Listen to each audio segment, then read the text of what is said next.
The morning of September 11th, 2001, dawned bright and clear in the northeastern United States. It was a seemingly ordinary Tuesday.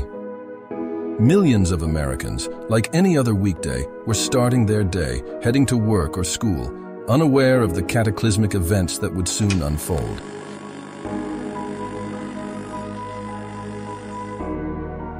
At 07:59 a.m. Eastern Daylight Time, American Airlines Flight 11, a Boeing 767 with 92 people aboard, took off from Boston's Logan International Airport, bound for Los Angeles. Within minutes, this routine domestic flight turned into a horrifying weapon as the plane was hijacked by 5 Al-Qaeda terrorists. Here we can see Mohammed Atta, the ringleader of the attacks, and fellow hijacker Abdulaziz Al-Omari, arriving at Portland International Jetport in Maine at 05:41 Eastern Daylight Time on the same day of the attacks. The cockpit's not answering. Somebody's stabbed in business class, and I think there's mace that we can't breathe. I don't know. I think we're getting hijacked. The horrifying words you just heard came from flight attendant Betty Ann Ong. During the hijacking, she used a telephone card to call American Airlines operations from the plane's rear galley to alert authorities about ongoing attacks.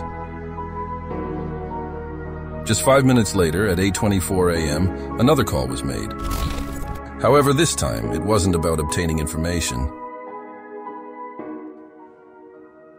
Is that American 11 trying to call? Buddy, we have some claims. Just stay quiet and you'll be okay. We're turning to the airport. And who's trying to call me here? American 11, are you trying to call? Nobody move. Everything will be okay. If you try to make any move, you'll injure yourself and the airplane. Just stay quiet. The man calling was none other than Atta. 15 minutes after takeoff, the hijackers on Flight 11 injured 2 people, murdered 1, and forced the passengers and crew to the back of the plane against their will. The flight crew's lack of response led air traffic controllers to believe the airplane was in trouble.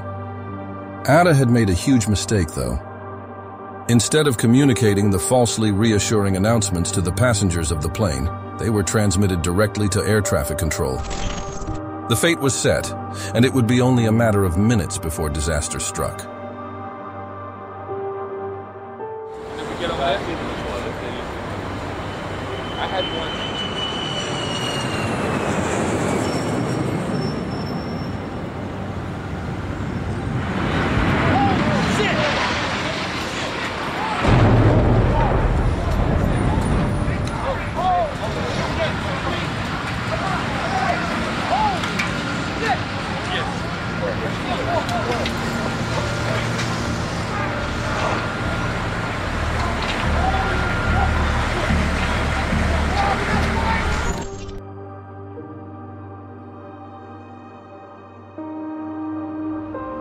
At 8:46 a.m., American Airlines Flight 11 crashed into the North Tower of the World Trade Center complex, striking floors 93 through 99 and instantly wiping out 1,426 of the people occupying those floors.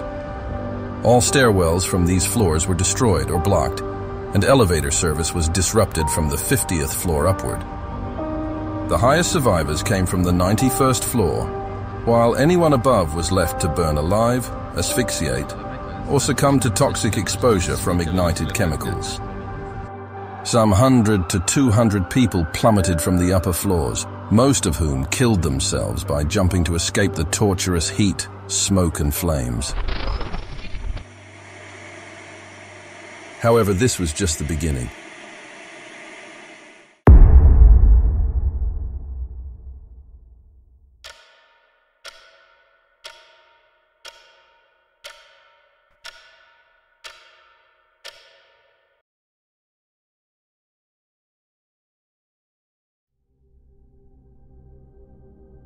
Back at Logan International Airport, another passenger flight was being prepared.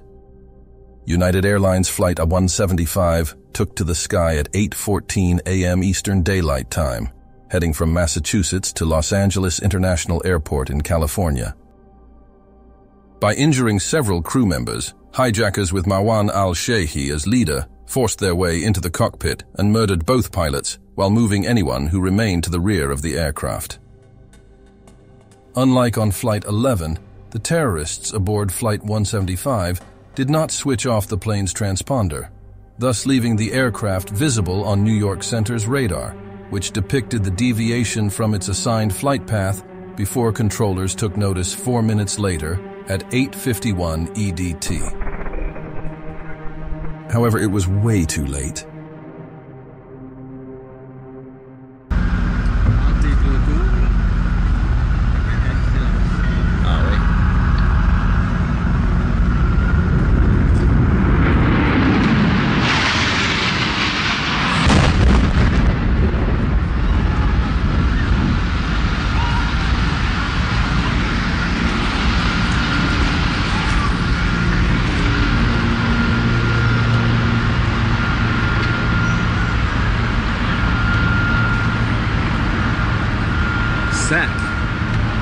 As-tu vu ça?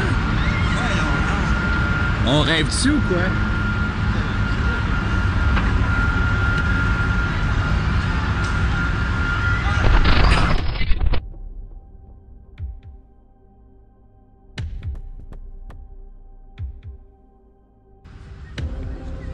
(9:03 a.m.) United Airlines Flight 175 crashes at the hand of al-Sheikhi into the South Tower's south face from floors 77 through 85.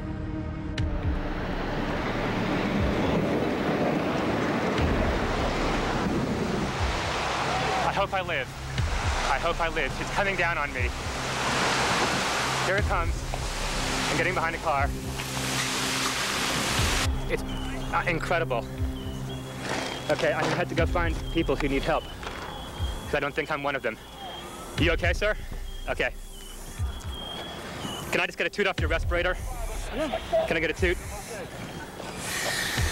I'm just getting a couple of clean breaths. More than 600 people instantly lost their lives in those very moments.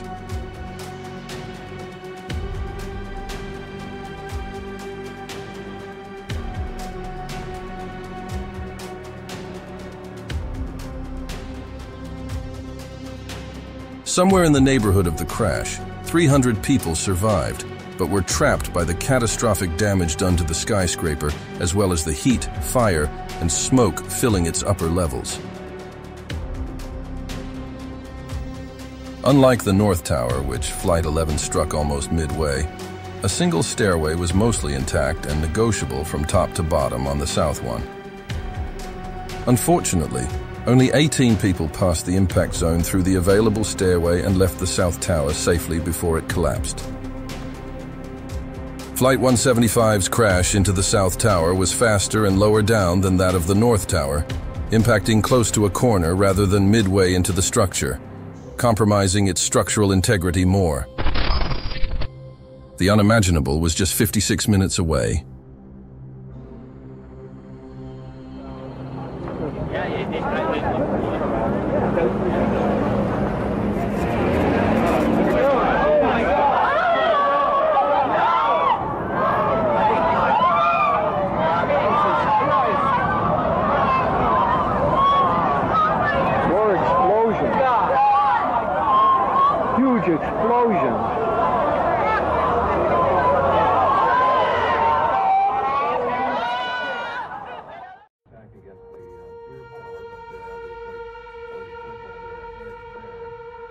The South Tower collapsed after being engulfed in flames for the past 56 minutes.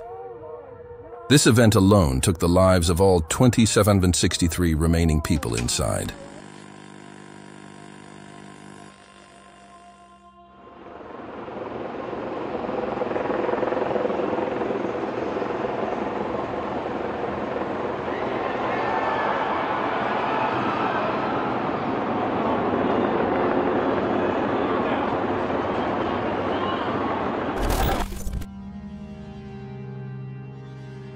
After burning for 1 hour and 42 minutes, the North Tower collapsed, leaving nothing but rubble behind.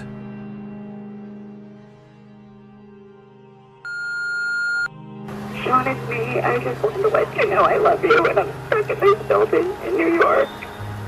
There's lots of smoke, and I just wanted you to know that I love you always.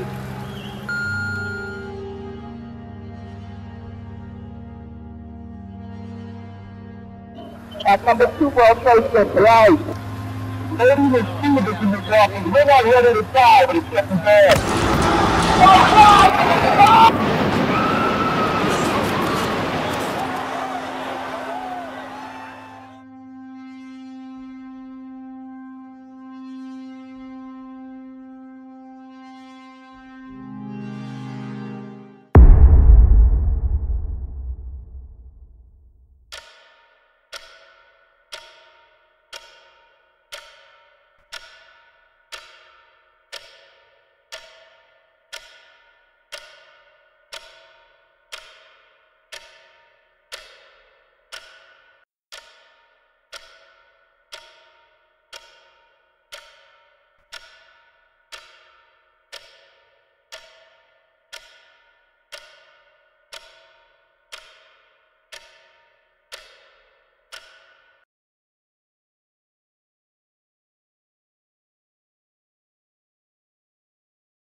American Airlines Flight 77 became airborne at 8:20 a.m. and was hijacked 31 minutes into the route. Like the previous 2 flights, terrorists aboard Flight 77 stormed the cockpit and forced the passengers and crew to the rear of the cabin, threatening the hostages but initially sparing all of them. Lead hijacker Hani Hanjour assumed control of the aircraft after having undergone extensive flight training as part of his preparation for the attack.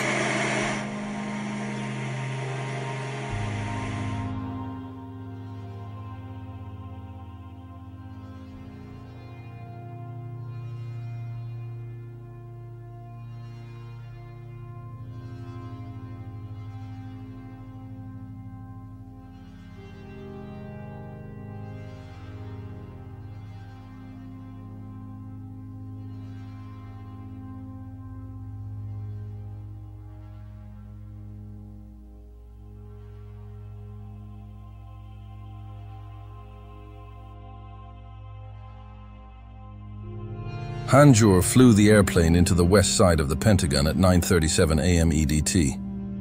The impact alone killed all 64 people aboard, and another 70 civilians and 55 military personnel in the building, including General Lieutenant Timothy Maud, the highest-ranked military officer there. By 10:10 a.m., the damage inflicted by the plane as well as the ignited jet fuel led to a localized collapse of the Pentagon's western flank, followed 40 minutes later by another 5 stories of the structure.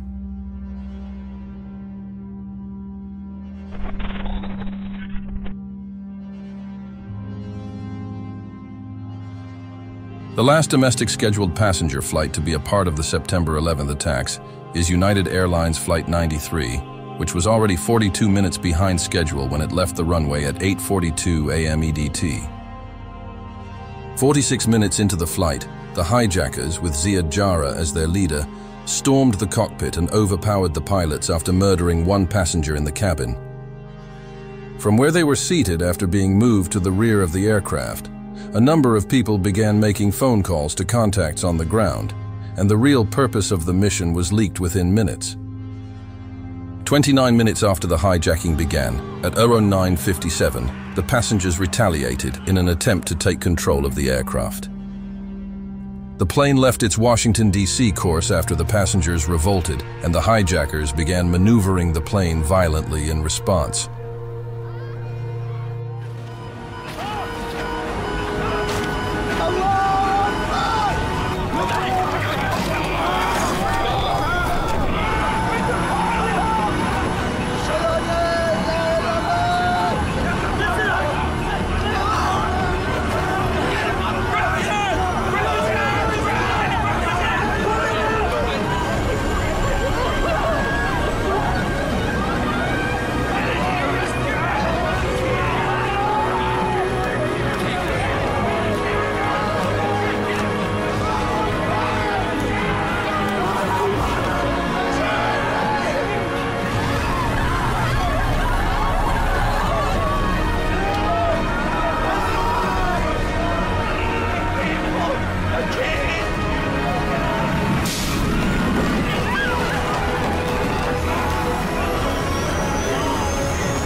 Pull it up.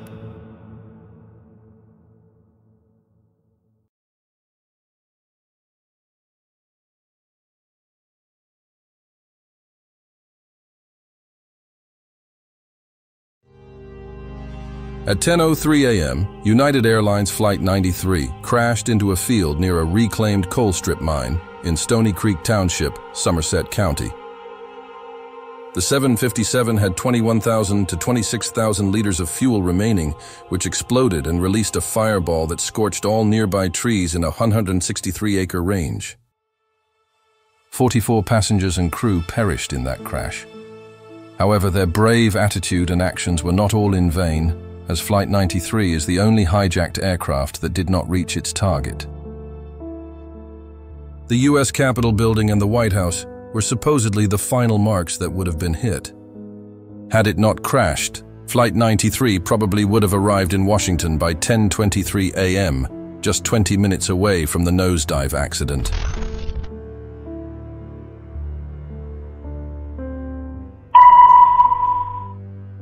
Eddie, talk to me. Eddie, are you there? Eddie?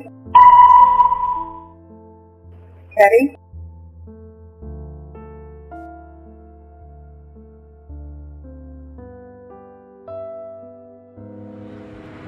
September 11, 2001 is a day to be remembered. More than 3,000 people died at the hands of a well-organized terrorist group, with many others suffering along in terrible living conditions, dealing with the guilt of losing their relatives and friends, as well as potential health issues and a lot of property damage. All we could do was watch. Watch as our world crumbles around us, slowly but surely engulfing everyone with debris. Until suddenly nothing. 9/11 did do something worth noting. It raised awareness across the entire globe about the lack of good security measures we enforced at the time. Our greatest goal right now, as an advanced species, is to protect ourselves and our future from ever having to deal with such tragedies again. It's only going to get worse if we keep turning our backs, facing away from possible threats. This has been Drincianu Sebastian. I hope you learned something new from this content, and I'll see you in the next video.